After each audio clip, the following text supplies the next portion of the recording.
ได้แล้วบ่สบายดีพี่น้องลูกหลานคนลาวคนไทยอยู่ไสก็แล้วแต่ยินดีต้อนรับทุกท่านเข้าสู่รายการเสียงประชาชนลาว Voice of the Lao People Welcome to everyone Bienvenue à toutes et à tous Bonjour Good morning สวัสดีครับสบายดีมื้อนี้จะบ่ได้ร้องเพลงชาติเด้อเพราะว่าฟ้าวมันได้เข้ารายการเลยประเด็นของเฮามีอยู่บนว่าคนลาวย่านความจริงบ่กล้ารับความจริง50ปีต่อมาพากันไปยกย่อปอปั้นและไปเฉลิมฉลองวันที่2ธันวาลาวนอกแคนาดาพะอยากเฉลิมฉลอง50ปีที่ตัวเองเป็นอพยพอันนี้ประเด็นแต่ข้าพเจ้าก็ได้อธิบายไปแล้วเนาะข้าพเจ้าสนับสนุนสำหรับเฉลิมฉลองวันที่เฮาหนีจากบ้านจากเมืองมานี่ว่าเฮาเจ็บแสบบ่เฮามีความสุขบ่เฮาสนุกบ่การที่เฮาหนีบ้านหนีเมืองมานี่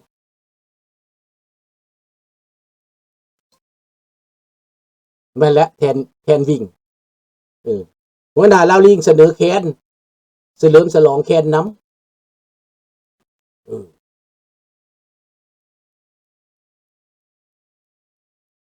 นะพี่น้องข้าพเจ้าก็ได้เว้าไปแล้วเมื่อกี้นี้และต่อไปเถอะนะจังสิมาสนทนาใหม่เรื่องนี้เนาะเรื่องประชุมนี่ได้แจ้งไปแล้วแต่มาเข้าประเด็นเรื่องยูเครนอิหร่านแล้วคิวบาเอเชียเนาะยูเครนอิหร่านคิวบาเอเชียอันนี้ผ่านโดนัลด์ทรัมป์ไปประชุมวันนี้ก็มีคนหนึ่งเว้าขึ้นมาจ้อยต้านตาทำได้ข่าวว่าหมอผู้ฆ่าคนหมอผู้จับปืนมายิงคนในแคลิฟอร์เนียนะมี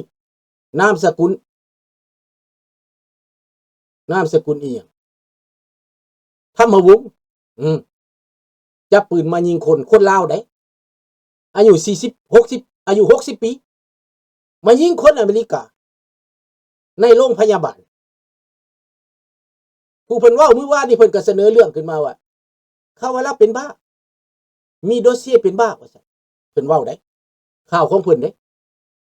ข้าพเจ้าว่าพวกท่านไปสนับสนุนว่าดีใจว่าแนวนั้นข้าพเจ้าว่าอันนี้มันเป็นเรื่องปลาตัวเดียวเน่าขับของปลาตัวเดียวเน่าขับของถ้าว่ามีสื่อคนลาวที่เป็นอพยพมาแล้วไปยิงคนอเมริกาเขาจะมองสายตาคนลาวเป็นแนวใดคนเอเชียเป็นแนวใดเขาจะเจ็บแค่ไหนเจ้าแบบใดอายุ69ปีบ่นี่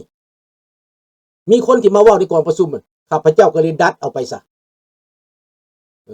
เพิ่นก็ว่าคันสิว่าประชาธิปไตยบ่สิทธิมนุษย์บ่เพิ่นว่าโอ้ประชาธิปไตยสิทธิมนุษย์เขาบ่ไปเฮ็ดแนวนั้นเด้แม่นบ่ล่ะท่านเกิดบ่มีแต่ว่าหมอนั่นเว้าข้าพเจ้าก็บ่ได้ตอบโต้หลายมีโอกาสแต่เจ้าอยากไปทางผิดก็เจ้าก็อยากดีอยากเฮ็ดแนวนั้นก็เฮ็ดอยู่นี่ก็เฮ็ดติว่ะเพราะอยากว่าพุ่นแหละนี่สบายดีเบิดทุกท่านเด้อพี่น้องดังนั้นพี่น้องคนที่มันบ่ดีมันก็บ่ดีอยู่นั่นแหละมันก็คิดแนวบ่ดีพี่น้องเลยบ่ได้ขอบใจเขาว่าตัวเองหนีมาอยู่นี่จังใดมันดีแบบใดก็บ่ฮู้ดังนั้นสิ่งที่ว่าเฮาได้มองเห็นความคิดของคนมันก็อยู่นั่นมันจำกัดแค่นั้นเฮาก็อย่าไปสนใจแต่ประเด็นของข้าพเจ้าจะเว้าในมื้อนี้ข้าพเจ้าจะเว้ายูเครนและข้าพเจ้าจะเว้าอิหร่านก่อนต่อมาแล้วอาจจะเว้าคิวบาก็ได้ถ้าเวลาและลาวเขมรไทยจะเว้ามื้อนี้เพื่อให้ท่านบ่สับสนคนลาวในตอนนี้สับสนย้อนหยังสับสนย้อนข่าว AI เพราะว่าคนในเมืองลาวนั้นยังบ่จักว่า AI แม่นหยังยังบ่จักว่า Fake News แม่นหยังสบายดีวอน บ่จักเฟกนิวส์บ่จัก AI ข่าวปาร์ติซันเนอรี่แม่นหยังข่าวโปรแม่นหยังเขาเจ้าบ่ฮู้เขาเจ้าเป็นผู้คอนซัมเตอร์เป็นผู้บริโภคข่าวแต่สับสนแม่นบ่ผู้ใดถามมาเมื่อกี้นี่บ่จักสนบ่จักสิเอาอันใดบ่จักสิเอาอันผิดอันถูกว่าซั่นบ่จักผิดจักถูกคนเฮาต้องรู้จักผิดจักถูกบ่ต้องให้ไผมาแปลก็ได้เห็นบ่เป็นหยังมันจะเกิดศึกอิหร่านคันฮู้ผิดฮู้ถูกละดีเจ้าต้องรู้จักว่าอิหร่านเป็นไผข้าพเจ้าสิอธิบายอิหร่านก่อนอิหร่านนั้นเป็นผีมารซาตานบ่แม่นอเมริกาใด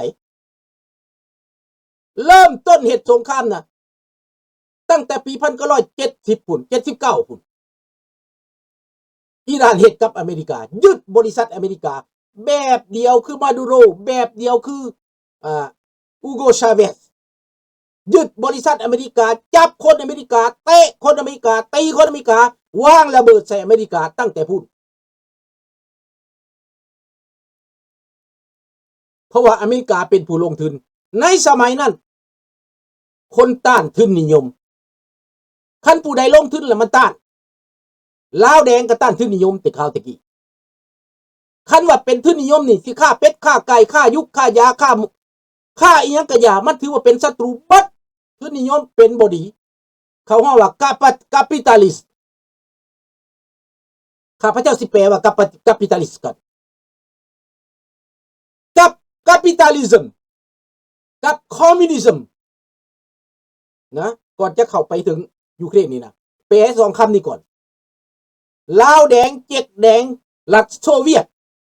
ต่อต้านกาปิตาลิซึมสร้างระบบคอมมิวนิซึมขึ้นมาคอมมิวนิสต์แหละภาษาฝรั่งเศสนะกาปิตาลิสต์แหละภาษาฝรั่งเศสแปลว่าทุนนิยมคำว่าทุนนิยมน่ะเขาว่าสามานได้พวกนั้นเขาว่าในทุนหน้าเลือดได้เขาว่าจังซั่นคันผู้มีความรู้แล้วเข้าใจเด้อ AI เด้อแทนเข้าใจแต่ผู้มีความรู้ก็เสือดังนั้นพี่น้อง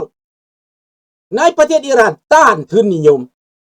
เลยไปยึดบริษัทเขาลงทุนเขาให้เจ้าขุดบ่เป็นเจ้าบ่มีเครื่องมือเจ้าบ่ฮู้จักว่ามันอยู่ไสน้ำมันเขาขุดขึ้นมาให้เจ้าสร้างความรุ่งเรืองร่ำรวยขึ้นมาพวกเคร่งครัดศาสนาพวกหัวเก่าพวกล่าหลังมันอคติมันมีความอคติอิหร่านอคติแบบไหนข้าพเจ้าสิเว้าให้ฟังอิหร่านอคติว่าคนผมน้อยนุ่มน้อยโซนมโซเอิกโซหน้าโซตาโซความงาม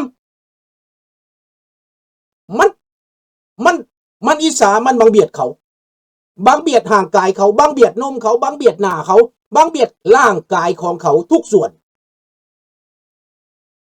มันบอกผู้หญิงบ่มีสิทธิ์ต้องปิดหน้าปิดตาสิกินข้าวก็ต้องให้เห็นแต่ตา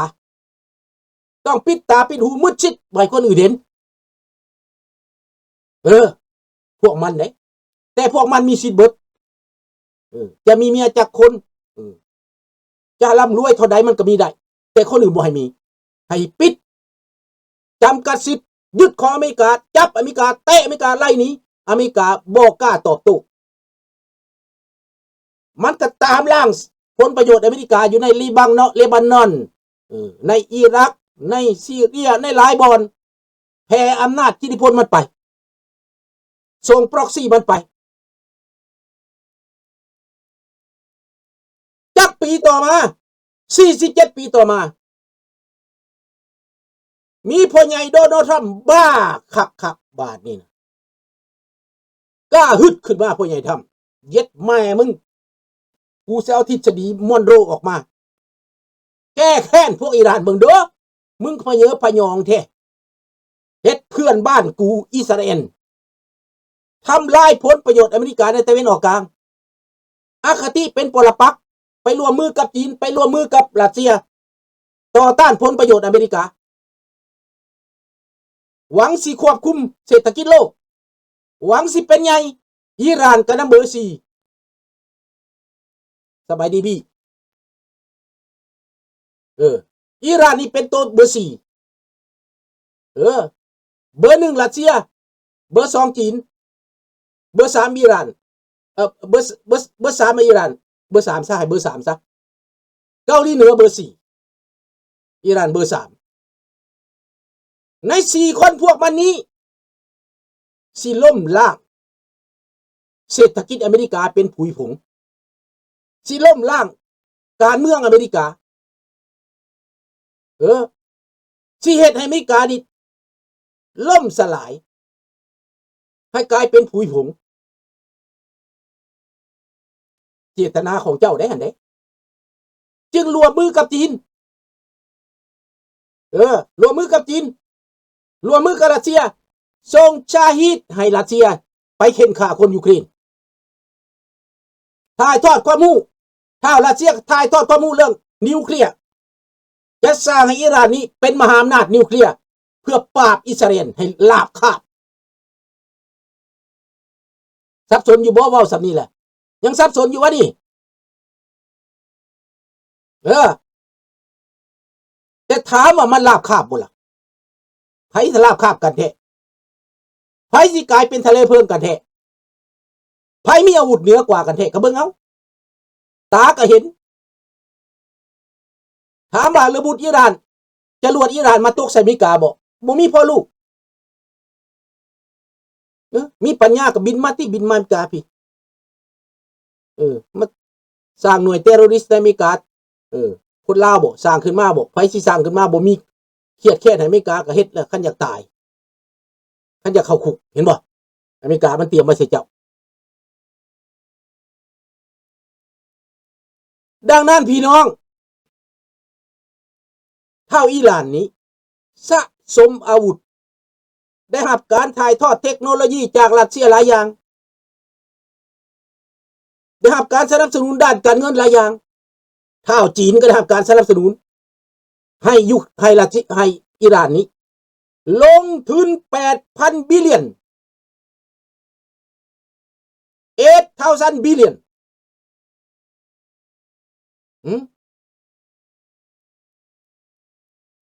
ลงทุน 8,000 ล้านทางอาวุธทางเรดาร์ทางน้ำมันสิควบคุมเบิดตะวันออกกลางเท่าจีนเส้นทางสายไหม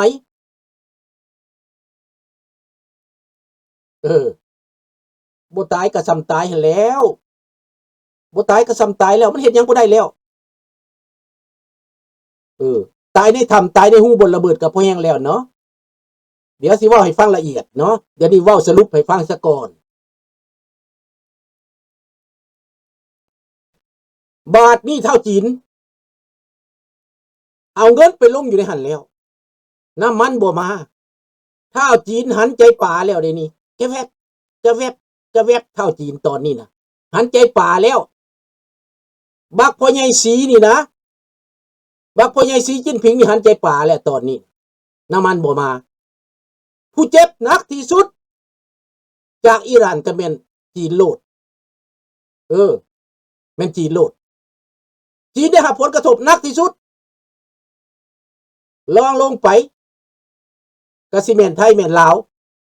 อยู่ในเอเชียนี่จะเจอพายุราคาน้ำมันแพงถามว่าประเทศอื่นกระทบบ่กระทบแต่เขาบ่ตายเพราะเขามีแคนาดากระทบบ่กระทบว่าน้ำมันอาจจะขึ้นจากดอล40กลายขึ้นมาเป็นดอล70เดี๋ยวนี้นะบ่ได้ลองมื้อนี้พอมันหลายเวียกเนาะมื้อหน้าเด้อทอนเด้อดังนั้นแม่นผู้ใดที่จะมาซอยตะเวนออกกลางยูเครนเรียนจบมหาลัยสงคราม4 ปีบทเรียนอันคันเทพกลายเป็นจบดิปโลมาใหญ่ถือไพ่ 3S ยูเครนถือไพ่ 3S จะขายอาวุธปราบซาฮิดให้ทั่วโลกให้ตะเวนออกกลาง